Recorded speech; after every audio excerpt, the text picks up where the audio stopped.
Vincent Malloy is 7 years old. He's always polite and does what he's told. For a boy his age, he's considerate and nice.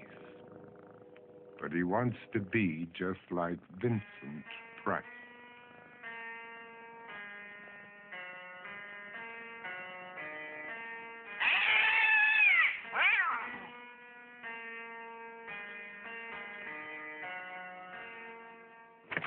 He doesn't mind living with his sister, dog, and cats, though he'd rather share a home with spiders and bats.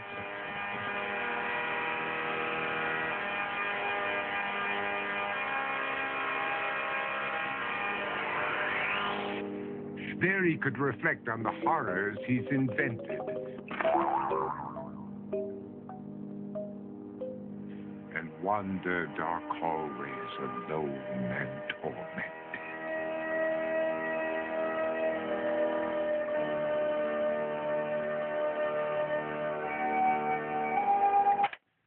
Vincent is nice when his aunt comes to see him, but imagines dipping her in wax for his wax museum.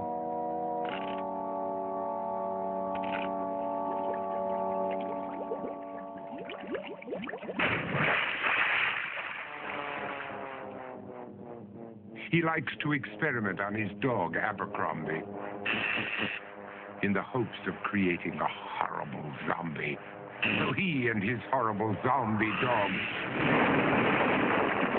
could go searching for victims in the London fog. His thoughts, though, aren't only of ghoulish crime. He likes to paint and read to pass some of the time. While other kids read books like Go, Jane, Go, Vincent's favorite author is Edgar Allan Poe. One night, while reading a gruesome tale, he read a passage that made him turn pale. Such horrible news he could not survive, for his beautiful wife had been buried alive.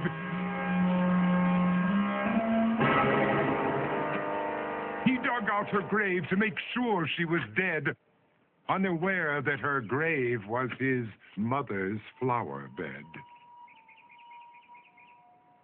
His mother sent Vincent off to his room.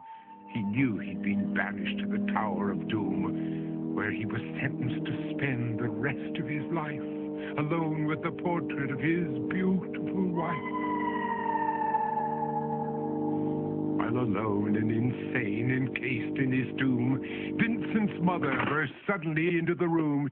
She said, "If you want to, you can go out and play. It's sunny outside and a beautiful day."